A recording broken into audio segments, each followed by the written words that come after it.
사랑의 하나님 감사합니다. 오늘도 주의 백성들 불러주셔서 하나님의 성령의 인도함을 따라 사는 법을 배우게 하시고 부족하고 연약하오나 오늘도 하나님의 은혜 가운데 살도록 붙들어 주시니 참으로 감사합니다. 우리의 믿음을 새롭게 하소서. 주님이 인도하시는 그 길을 잘 따르게 하시고 하나님께서 지시하는 바를 따라 행할 바를 행하며 그칠 바를 그칠 줄 아는 하나님의 성령의 인도함을 따르는 주의 권속들이 되도록 은혜를 다하여 주시고 늘 깨어있어 주님 기뻐하는 것을 깨닫고 하나님을 기쁘시게 하는 믿음의 권속들 되게 하옵소서. 예수님의 이름으로 기원하옵나이다. 아멘. 단 지파가 여호수아 살아생전에 이미 기업을 배정받았습니다. 그럼에도 불구하고 단 지파가 차지했던 그 땅, 제비 뽑았던 땅은 블레셋 사람들이 정착하고 세력을 확장했습니다. 거기에 그들과 싸워서 이겨야 됨에도 불구하고 단 지파 자손들이 정착을 제대로 하지 못했지요. 그래서 요단강 서쪽 지중해 쪽에 베냐민 지파 옆쪽에 단 지파가 자리를 잡았고 남쪽에는 유다 지파요 북쪽에는 에브라임 지파가 위치합니다. 자리를 잡지 못한 단 지파 자손들은 동쪽에 있는 베냐민 지파나 북쪽에 있는 에브라임 지파의 땅에 흩어져서 살고 있었습니다. 그러다가 사사 삼손이 등장해서 지파가 배정받은 그 땅을 다시 차지하고 회복할 수 있는 기회가 있었음에도 불구하고 우리가 살폈듯이 삼손이 그 사명을 충실하게 또 제대로 감당하지 못했습니다. 이제 삼손에 의해서 블레셋 사람들에게 큰 피해를 입힌 단 지파는 아마도 인간적으로 그 후환이 두려워서 배정받은 지역을 떠나 다른 곳으로 이주하려는 계획을 가지고 있었습니다. 이 계획을 실행하기 위해서 용사 5명을 정탐꾼으로 보내게 됩니다. 북쪽에 에브라임 지파의 미가, 그 미가에 준비했던 것에 레위인이 우연히 그 길을 가다 들러서 그 집에 제사장이 되었듯이 용사 5명이 정탐하는 중에 우연히 미가의 집에 고용된 이 레위인 제사장을 만나게 됩니다. 용사 5명과 제사장이 대화를 하는 가운데 이 집에서 머물게 된 사연, 또 자기가 여기 왔더니 준비되어 있는 여러 가지 환경, 이런 것들을 듣게 되었습니다. 그래서 제사장이 이렇게 하나님이 준비하신 사람이구나 하고 느낀 용사 5명은 이 제사장에게 우리가 지금 목적하고 있는 바를 제대로 이룰 수 있는지 여호와 앞에 물어달라, 그렇게 요청을 합니다. 그러자 이 제사장은 저들에게 말하기를 하나님의 평강이 함께 할 것이다, 그렇게 축복을 해 줍니다. 그리고 이제 이 축복을 받은 용사 5명은 북쪽으로 정탐하다가 라이스라는 특이한 곳을 발견하게 됩니다. 이곳의 설명을 들으면 참 기가 막힌 땅이라는 것을 발견하게 됩니다. 이 라이스의 위치가 대략 이렇습니다. 지중해변에 두로라는 곳이 있습니다.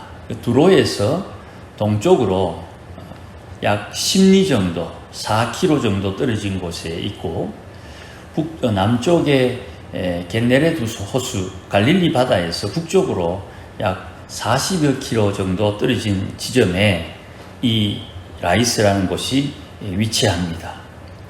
이곳은 시돈에게 지배를 받던 곳인데 이 지형이 좀 특이해서 북쪽에 산맥이 있습니다. 그래서 동쪽, 북쪽, 서쪽에 이 디귿자형으로 산이 우거져 있어서 외부로부터 침범해 올 수 없는 천년 요새와 같은 모양새를 가지고 있습니다. 그래서 동북 쪽에 있는 헐몬산이 아랍 족속의 침범을 막아주고 서북 쪽에 있는 레바논 산맥이 지중해로부터 넘어오는 적들을 막아주는 그런 자연적인 요새의 형상을 띠고 있습니다.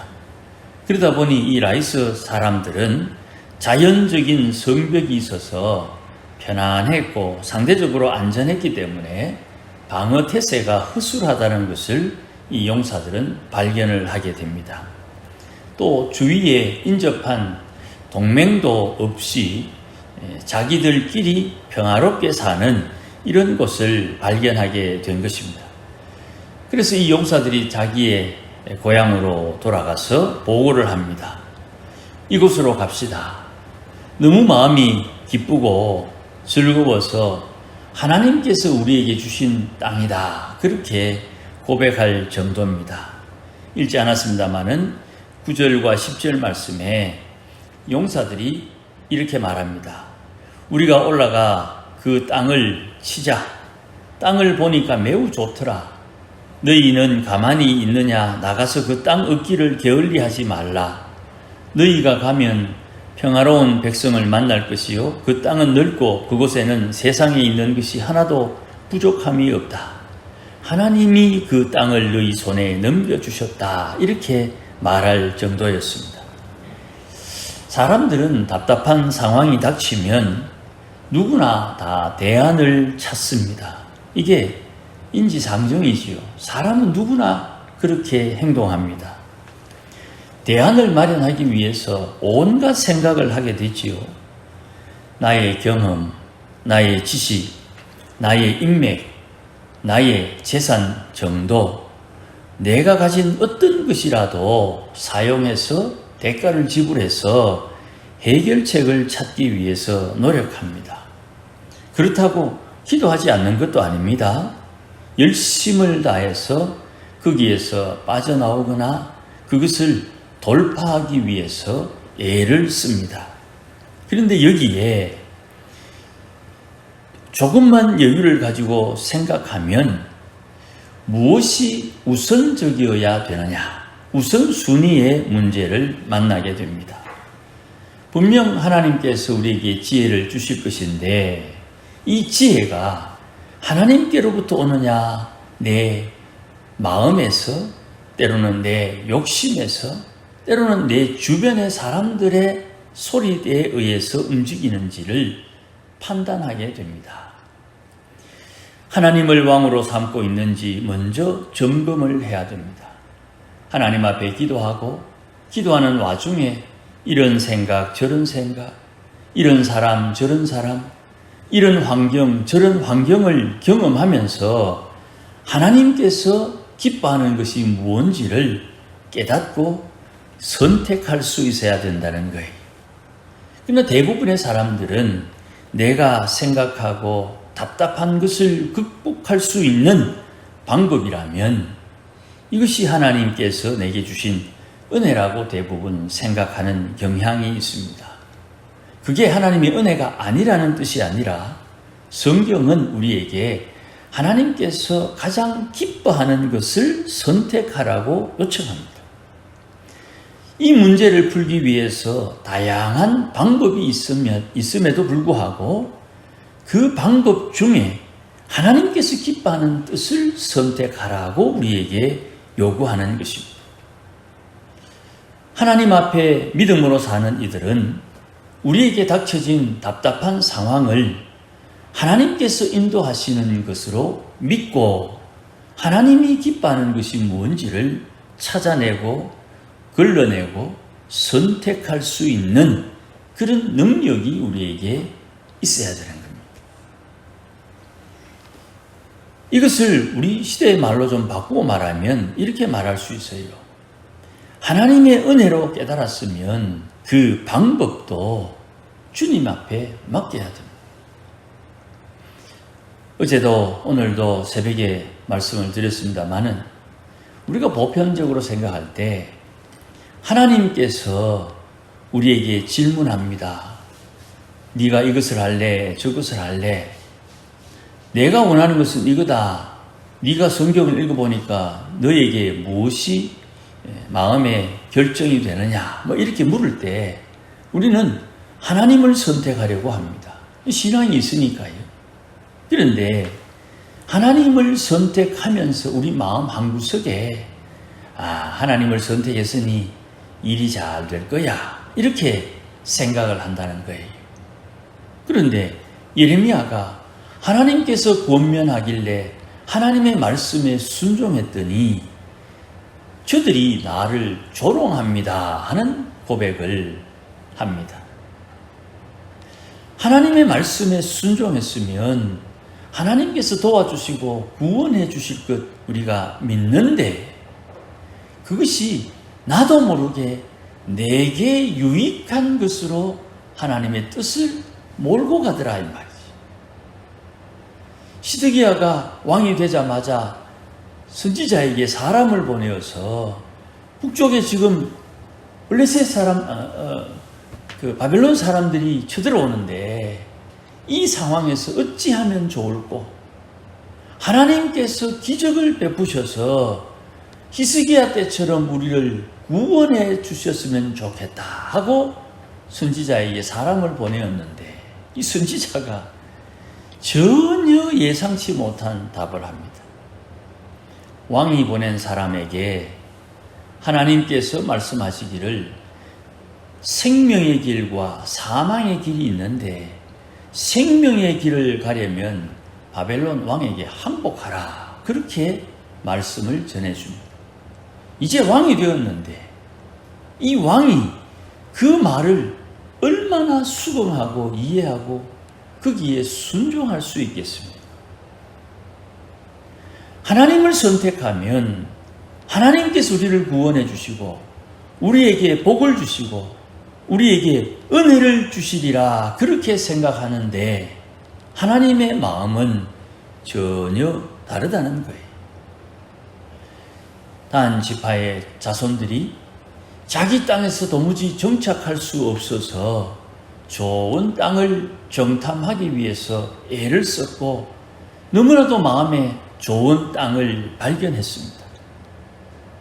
그래서 이 땅을 차지하기 위해 단 자손 600명이 이주를 하기 시작을 합니다. 이 땅으로 올라가다가 용사 5명이 예전에 자기들을 축복해 준 제사장이 생각나서 미가의 집으로 잠시 들렀다가 여기에 있는 신상, 에봇, 드라빔, 이것을 훔치다시피 그것을 빼앗아 가지고 갑니다. 그리고 제사장도 데리고 가는데 제사장에게 설명합니다. 한 집안의 제사장이 좋으냐, 한 지파의 제사장이 좋으냐, 둘 중에 선택해라. 당연히 한 지파의 제사장이 낫지요. 그래서 제사장과 함께 이들은 단 지파가 정한 땅으로 올라갑니다. 이 소식을 듣고 미가가 자기 동네 사람들을 데리고 이 단 자손을 따라와서 항의를 합니다. 그때 이 용사들은 말을 합니다. 그냥 물러가라. 지금 네가 하는 이 행동을 우리 지파의 다른 사람들이 마음에 괴로움, 마음에 불편하게 되면 너와 함께 온 사람을 다 죽일 수가 있다는 말을 통해 기세에 눌려서 자기 자리로 돌아가게 되지요. 이 단지파가 이 정한 라이스 지역을 약탈합니다. 정복합니다. 자연적인 요새와 같은 곳이기 때문에 자기들은 편안했는데 이곳에 문제가 생기니까 도울 수 있는 사람을 부를 수가 없는 이런 한계가 있게 되죠. 그래서 이 땅을 정복하고 이 땅 이름을 단의 이름으로 다시 바꾸어 부르게 됩니다. 여기에 우리가 많은 것을 생각할 수 있습니다.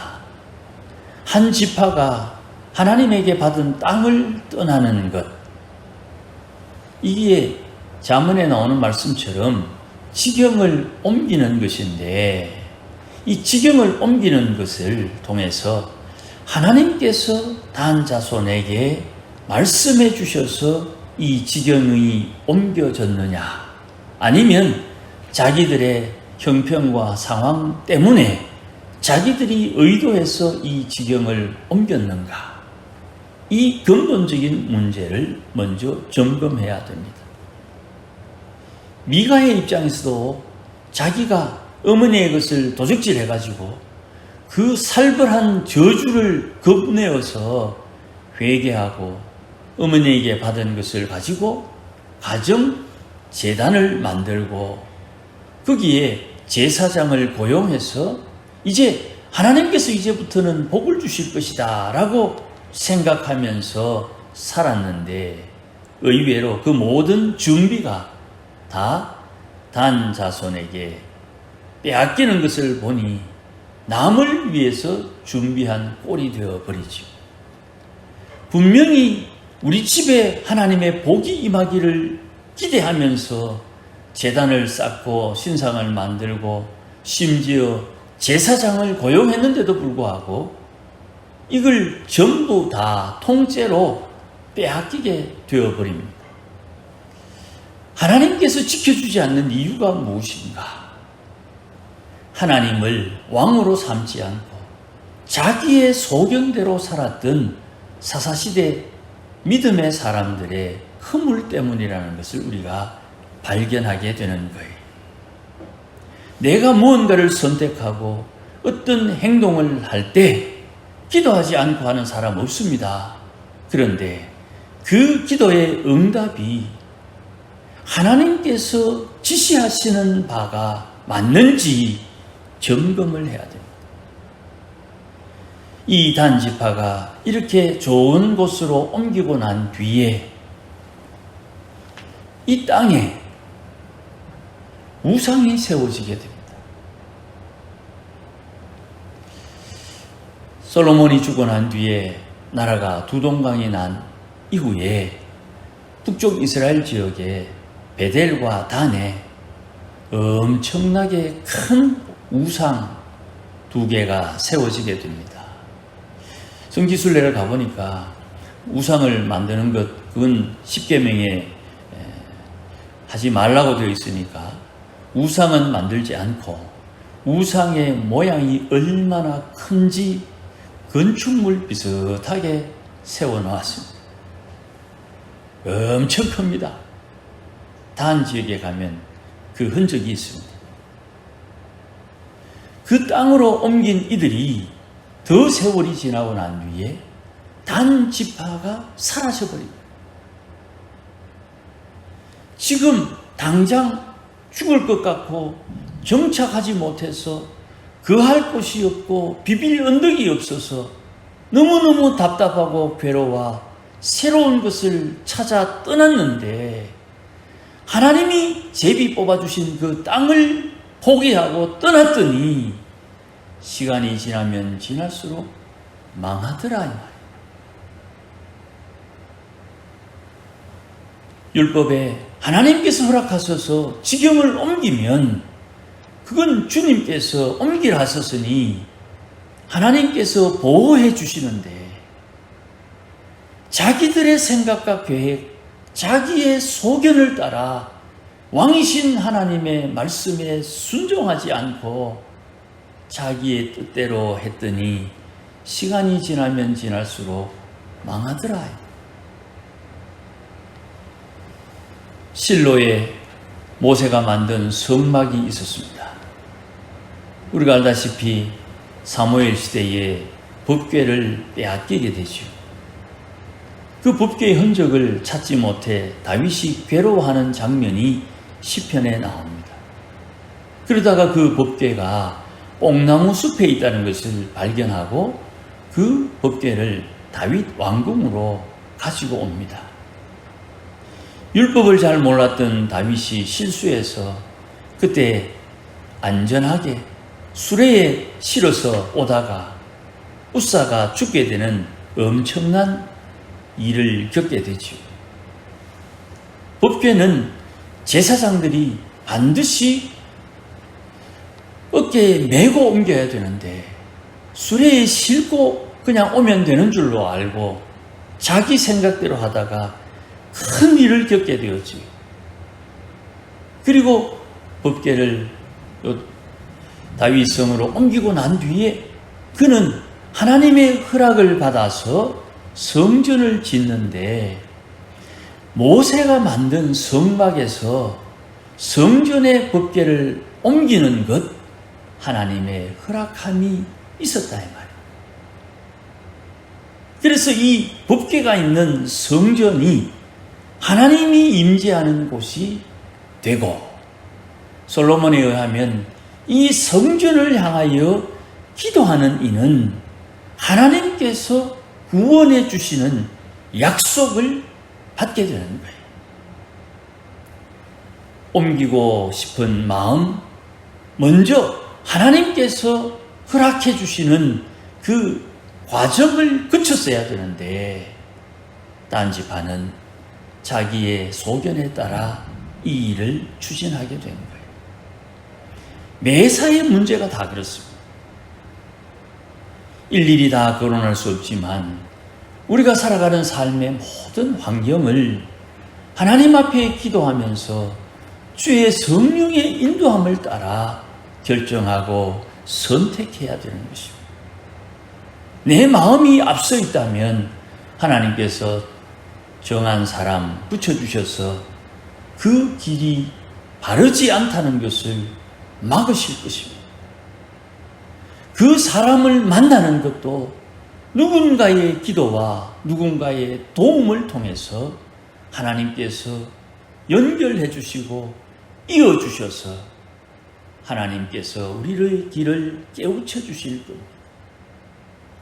하나님의 은혜는 언제나 풍요로운 것입니다.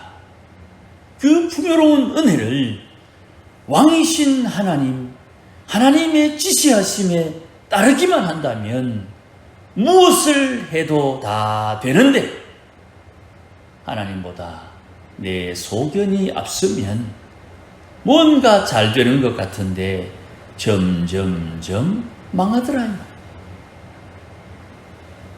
주님께서 아이들을 부르십니다. 아이들이 예수님 앞에 가까이 오는 것을 제자들은 막습니다. 아이들이 오면 시끄럽고 아이들이 오면 통제가 안 되고 아이들이 오면 엄마도 오고 아이들이 오면 자기들 제자들의 자리가 없어지니까 막는데 주님은 천국은 저런 아이들의 것이다. 그렇게 제자들을 면박 주지요. 사랑하는 여러분, 우리의 신앙의 근본을 잘 살펴야 됩니다. 내가 섬기는 하나님이 누구십니까? 예수님은 나에게 어떤 분이십니까? 주님은 궁극적으로 나에게 원하는 것이 무엇인가? 나는 어떻게 살 것인가? 우리가 이미 익숙하고 우리가 이미 그렇게 살고 있음에도 불구하고 깨어있어 하나님이 기뻐하는 것을 잘 알고 지금 이 순간 내게 원하는 것이 무엇인지를 깨달아 하나님을 기쁘시게 하는 삶을 살아야 되는 것입니다. 출애굽 1세대 그 엄청난 기적을 경험했던 그들이 하나님의 역사하심을 보면서도 믿음으로 그 일들을 함께 하지 못하니까 결정적인 순간에 10명의 정탐꾼이 하는 그 말에 유혹되고 미혹되어서 하나님의 약속의 땅을 악평하는 어리석은 믿음 없는 행실을 감행하고 저들의 인생이 광야에서 방황하다 하나님의 부름을 받는 비참함에 처하게 되는 것입니다.